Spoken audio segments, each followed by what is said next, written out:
Welcome to the Big Fat Real Estate Checks podcast with Marco Kozlowski, where we help investors like you get the knowledge and skills you need to replace your JOB with passive cash flow for life. Hey everyone, welcome to Big Fat Real Estate Checks. I am your host, Marco Kozlowski, and I'm here with Gabriel Araish and Francesco Goluccio, I should say. And we are delighted to bring you as much great content as possible. And if you have not yet listened to the first 10 episodes, please do. It explains how we get into creative real estate by using none of our own money, none of our own credit, using asset-based lenders, among other amazing tools, which is what we're going to be discussing today. I believe we're going to discuss options. Options are really cool. Options are not stock options where you're paying money to control a stock for a period of time or a contract, although it's almost same, identical. Yeah. Well, it's similar. Kind of exactly the same, yeah. Except you don't need a lot of money in a real estate option. Correct. You can do it for $1, you can do it for $100, you can do it, and you can still control millions and millions of dollars in assets with pretty much no money if you know what you're doing. So you don't need necessarily money. You just the idea is the same. Let me rephrase that. It is almost identical, except you don't need a lot of cash. How about that, Gabe? Is that better? That's right. Thanks. I'm being slapped down already for Gabe. I like it. Forgive me. I like it a lot. All right. So options. The very famous. I think we just discussed what options are. It's when you get to control a piece of property for a specific amount of time for a fee or consideration of some kind, and it does not have to be money. It can be a bag of chips, it can be a hug, it can be a service, it can be pretty much anything. So as long as there's a meeting of the minds on the terms, which is for XYZ amount of cash, or XYZ for the Canadians out there, or Europeans, or British people, or pretty much anyone else who speaks English outside of the U.S. Yes, basically anyone else that's not American. XYZ. The objective is for this amount of dollars, or this amount of service, or this consideration, this amount. I have the right to buy your property, whatever that may be, for this price by this time. So those are kind of the matrix of an option. Of course, you can get into a lot of dynamics on the language, and I've seen option contracts that are $1, and I've seen 1 page. I've seen option contracts that are 1 page, and I've seen option contracts that are hundreds of pages long. So that you have different language within an option. But at the end of the day, an option is an option. Now, I don't want to get this confused with the lease option. So a lease option has a lease payment attached to it. An option by itself is just an option, no payments, just the right to buy something for a specific amount within a certain amount of time and for a specific amount of consideration. That's kind of the holy trinity of an option. Those three things are necessary to really make it work. So before we start the podcast, Gabriel said, "Hey, I want to talk about Disney and what he did with options." I'm like, "You know the story well?" He's like, "Absolutely." So I'm like, "Go ahead, Gabe. Show off.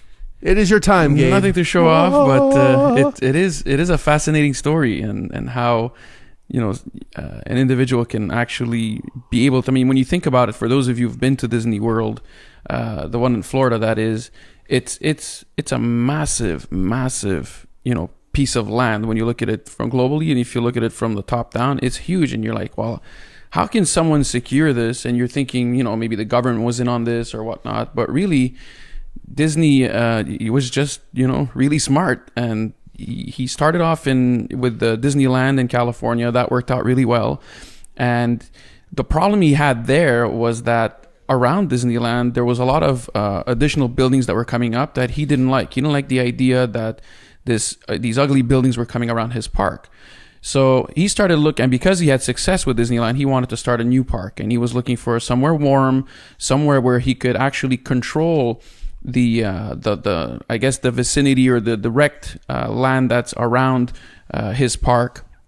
And so he started looking for obviously he wanted some land that was cheap because he had to buy up a lot of it. And although he started looking, I think he started looking in Manhattan, so New York, even California, looked for another location there, but the land was just way too expensive. And then he kind of found, Orlando, Florida. I think it's near Bay Lake or something along those lines. And it was all swampland there. So people, when he started looking into it, people were happy to sell their land because they thought it was worthless. So this is a good lesson on transitioning in real estate, and maybe we can discuss this after we finish the story, because it's basically what he's done. He's found really, what was deemed crappy land and was able to turn it into something that's extremely valuable. So what he did is he started, if he were going to go and buy everybody's home one by one and actually purchasing them, what would happen, right? There would be, the word would pass around that these homes are being sold and some rich dude is coming in and buying up all the property. So prices would start going up. So what he's done is he created a bunch of shell companies and started optioning these pieces of land. So he would put down, a small amount of money, and he would basically tell them, well, I'm going to pay you X amount of money now with the option of buying your land for this, this amount, X amount in the future.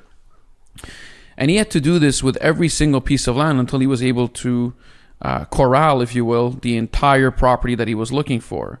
And he used different shell corporations, not his name, because if anybody knew Disney was buying this up, obviously the prices would skyrocket as well. And it's interesting because this guy was really creative and maybe humoristic. So like I read that one of his shell companies was called M. period. So the initial M, the initial T, and then the family name is Lot. So MT Lot, which was kind of, that was pretty funny. Yeah. So like you can't even make this shit up, right? Like, so. Hey, Gabe, do you know how many entities he had in total? No, okay. I never found. I mean, I'm sure we could dig it up and find out, but from a I guess a top down story. That's I read that somewhere once and I found that hilarious. Funny. So he started raking this land in, and people started questioning, who was this going to be? And some people thought it was NASA because it was the Kennedy station or the space station that was next to it. Some people thought it was the Rockefellers, some other rich dudes, and some people even maybe guessed that it was Disney at the time.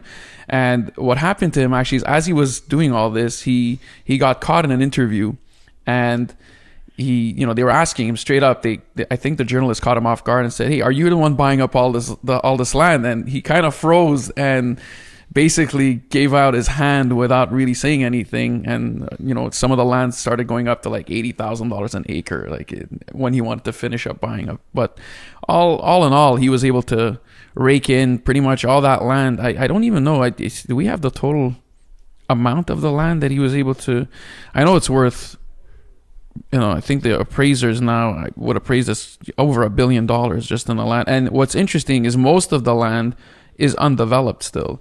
And the story is that the county actually gave Walt Disney zoning, like a zoning carte blanche, where he can do what he wants and he can dictate his zoning. And so a lot of it is protected wetlands around the park, and that's why nothing's built around it.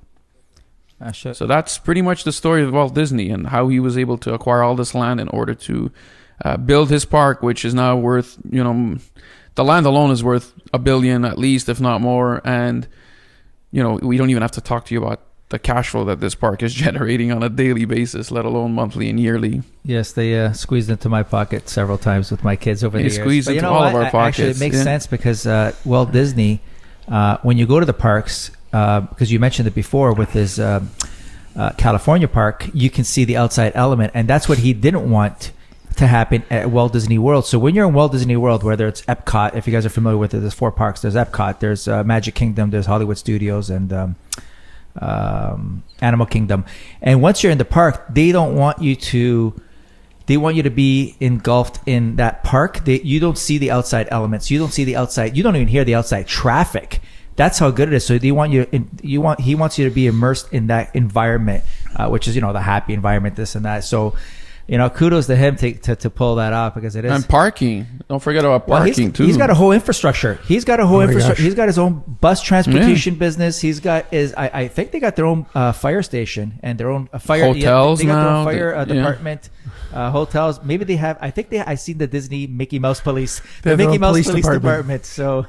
They do have their own police department, which is its own problem into itself. I'm but sure that's not what we're talking about today. Yeah. But Yeah. I mean, it's amazing how, just this transition of crappy land, because all he did was fill it in with dirt after to kind of solidify it, and we're able to do, everything we now know as Disney World. Magic. Right? That's exactly what it is. Magic. Yeah. Some pixie dust. Got it. So Yeah. So it's understanding the vision of what you want, tying it up with an option, and I feel ashamed of myself because I should know the story a lot better than I do. Did his options go up with demand?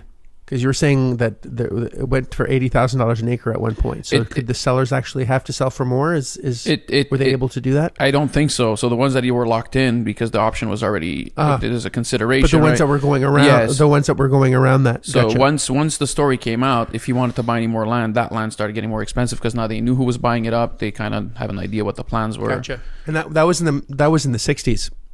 So Yeah, 80,000. $80,000 an acre in the 60s is Millionaires $1 million today, an acre. Yeah, exactly. Very, very expensive. So that's an option, and that's how Disney put options together. Now we use options. I used options for a decade, extremely successfully. I don't use them enough anymore. I've actually put that tool aside in buying multifamilies and mobile home parks and hotels. But options are very great, very, very great tool, specifically with luxury homes. I did luxury home options forever. In fact, that's how I even got to this business. I'll say from a teaching standpoint, how I got into educating others on how to control multi-million-dollar mansions with an option, which cost them $100, if that. In fact, we gave a promissory note. I owe you $100, which is a legal entity. It's a legal structure. So you really just owe them $100. You don't really have to Put it down. pay them any money. It's just exactly. So there's no money down really. It's a promissory note or a promissory note, depending on where you're from. And then you have an option which basically says, I will buy your property at a discounted price. It doesn't say that, but the price is discounted. And then we do an auction where we auction off the property and have a buying frenzy of different materials that were brought into the property to do an estate sale. I would make a piece on every single piece of item that was sold. We bring in Ferraris, we bring in art, we bring in Furniture. collectibles, furniture, you name it. A helicopter once, a fighter jet. We had all sorts of cool things brought into the auctions that people would bid on, and I would make money on. So even if the house didn't sell, I would still make money. So it was pretty interesting. Now, it is a young man's game. It took up a lot of time, and it was a lot of energy, and it takes a lot of people to put together. And we also gave a percentage to charity as well. We give 10%. 10%. We gave 10% back to charity. I can't speak English today. I have a lisp. We gave 10% back to charity, and it was great. We really took care of some great people and had a lot of fun at these things. And whether the property would sell or not, and it was about 50-50. We'd sell some, we'd not sell some. And we still made money, but for all the effort that was put in to come out with 10, 15, 20 grand for a few months' work was very difficult, but it still worked very, very well. And depending on where the economic shifts are, it depends on when options work best. So when the market's really flying high, an option works really well because the day that you tie it up, 2 months later, by the time you do your auction, it's actually worth more because of appreciation. It really takes care of you, and there's a buying frenzy.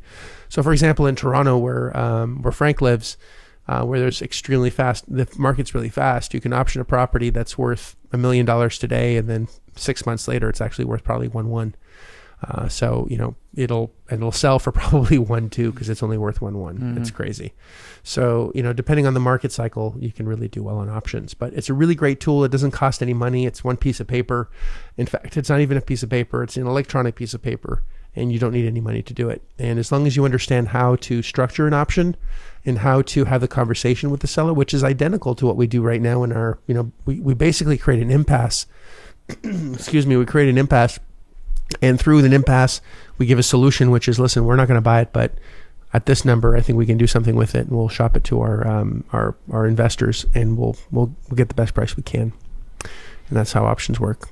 Actually, the options will also give you, like you said before, I don't know, I think you mentioned it, a beneficial interest in that property. So If you're on the fence on something, or you're trying to, strategize another plan to tie that property down where you have a beneficial interest for a certain amount of time, could be beneficial. I know I have used options when you introduced it to me, but I used it as a seller. So I used it as an exit strategy, an option to buy, where I had a piece of property. It was single family where I first started it, and I gave the buyer an opportunity to buy my house within that set period of time at a set price.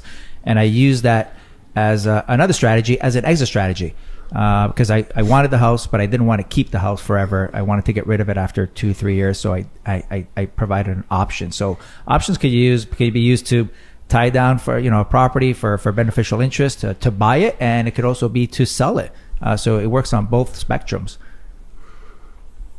You did a lease option. Yes. So you had a controlled price and then had a lease that took care of more than the monthly payments. So there's a cash flow there for you and as well. And you guarantee your tenancy that way, because if you have a lease with a tenant there, and you have an option to buy, and understand they're two separate documents. One's a lease, like a regular rental agreement, and one's an option to buy. And when you put the two together, it's actually quite powerful, because once they have the lease, they kind of talk to each other, both documents, where if they default on their lease, that means the option to buy is null and void, and they got some skin in the game. So you kind of guarantee your tenancy during that 2-year period, or whatever that option is, and you have an exit strategy. And if they don't buy it, then that's okay, because you got a down payment. And that's what happened to one of my properties. They gave us a $10,000 down payment for the option. And sadly, their family fell apart. They got divorced or whatever, and they couldn't come through with the sale. So they ended up moving out. And guess what I did? I did it again. And that wasn't my intentions. Obviously, I wanted them to buy the house, but in the end, I still made money on the rent for the 2 years. I still made the $10,000 down payment, and I was able to get someone else in there for a $15,000 down payment. And because the price increased, it was in Florida, the price increased, I was able to do an option at a higher price than before. So it just took me longer to get rid of the property, to exit, but it's okay. I was still making money. And because you've held it for longer than a year, you actually got less capital gains as well. So when you're buying, you want to get in as cheaply as possible, but you'll see that when we're selling, Frank is getting $10,000, $15,000, because that's the kind of guy he is. You don't pay me, you don't get in, hey. But when we're buying, In the exactly. In the booster. When we're buying, love you guys. The objective when we're buying is to get in as cheaply as possible. But when we're selling on a lease option, there's no way we're going to get zero. Never going to happen. Now, when I'm buying on an option, actually, I was telling Owen this story when we were doing when he was here for a couple of days. One of my first bad experiences in real estate, I just did a podcast actually on this, and crazy shit in real estate. Great podcast. You should check it out. I'm a guest there, where I actually got arrested many years ago because of a lease option that I did. It was a sandwich lease option where I had a lease with a landlord. So what I used to do is I used to call for sale for rents by owners. I'd look for people that were landlords that wanted to rent their property. I'd talk to them and then tell them, listen, I really want to buy a property, don't want to lease it. And then if they were interested in selling, I would get the best price I could on the actual rent, and I would get the best price I could on the house. And then I control it with a lease, and then I control it with an option to the seller with no money. And then I would sandwich it in with someone that wanted to buy a property, and I'd sell for the highest possible I could, and lease for as much as I could, and then sandwich that in and get a down payment from my future buyer. So it was basically a sandwich lease option. I think this is in the early 2000s. This is 2000, 2001, 2002. And the reason I got arrested, I'll tell you in another episode. On the next one, actually, we can shoot that one. But it's longer than we have time for today. But actually, I had to get my record expunged. So legally, I've never been arrested because I had to pay $10,000 to an attorney to tell people I've never been arrested. But I guess technically, now that I'm saying it on a podcast, I can't really cat's out of the bag. But legally, I've never been arrested. But I was arrested that day. And that deal started with a sandwich lease option, right? I had a lease with an option to buy, and I sold on a lease with an option to buy. And just to be clear, my lease with an option to buy had completely different terms than my sales lease with an option to sell, right? So they're two completely different contracts. Even though they sound the same, the dynamics and the language within the contract is designed to protect me on the buy and me on the sell. And just like we have now in our contracts when we're buying, it levels the playing field, and it puts more weight on our side to give us what we need in order to close. So it's a much better way of doing business. So anywho, so whether your options are great, whether you're doing alla Francesco, where you're doing a lease option when you're acquiring a property and then getting a large down payment, or your legs are broken and you have a monthly payment to make, or you're doing it alla Gabriella, where you have I don't know why I feel Italian today, or I'm doing it really shitty, and I'm going to get whacked. I'm looking Just over don't my walk up shoulder. there. Yeah, too much pasta. Your Italian sucks, buddy. Too much pasta over the Your Italian weekend. sucks. must have been something like that. And where you can control massive amounts of land with for pennies, and then build a Disney World, I should say, not build a Disney, but a complete theme park, which I'm sure, I don't know if Universal or any other theme parks did it the same way. I'd have to research it. And again, I'm ashamed of myself for not doing more research on this before we started the podcast, but it is what it is. And then, or you're doing, optioning an asset for no money at all, just on a promissory note, promise to pay note. I never know how to say it because everyone says it different. And the way I say it, people are like, "Is that what you're trying to say?" Isn't that how you say it? It's Sound like Frank. Be careful. It's like library. Yeah, I went to the library and read promissory note. I put the wrong emphasis on the wrong syllable, and that's what happens. And then where you're controlling a luxury home for pennies on the dollar, and then selling it off. And just to give you an idea, if you have a $10 million home that you option for $7 million and you sell it for $8 million, it's $1 million in International Bank. So these were significant paydays. Not a bad day at the biggest office. payday I ever got. Not a bad day at all. In fact, I was in a book for the biggest deal I did in my early 20s, and that was for $2.4 million. So it was quite a large, and sold a yacht and a whole bunch of other stuff. So it was a very exciting day being in my mid 20s. That was really what catapulted my career as a person that knew what they were doing, which was cool. 3 days later, it was all spent. Kidding.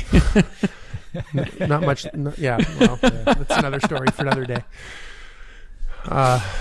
Anyway, thanks, Gabe. Thanks for that little sting. But you don't know what you're doing when you're young, right? And it's hilarious because that was over 20 years ago. And it's bananas. It's absolutely bananas. Like, I can't believe I've been in the business that long. It's like 8 million today. Yeah. It's crazy. Yeah, it's really crazy. So there's so many cool things that you can do with the right tools, and the knowledge of how to use those right tools, and the language and strategies in order to get in with those tools, that you can make millions and millions and millions of dollars with an option, either on acquiring property, selling property, flipping property. And I'm sure there's a lot of ways that we haven't discussed as well. These are just 3 basic ways that we've all had experience with, that can really make a huge shift in your life without needing money, but using skill instead of cash. And that's why we're here. So guys, thank you so much I hope it was a great episode, and forgive me for my terrible accent and having a lisp at the end of the day. Forget about it. Where's my stapler? Do you have my red stapler? I need my red stapler. So it's a great movie, by the way. If you know what I'm talking about, I'm sure we'll get letters or hate mail. I'm not sure which one it is, but appreciate you all. As a listener, you guys rock. And Frank, Gabe, brothers from another mother, I really appreciate you both. I'm blessed and grateful to have you in my life, as well as you as a listener.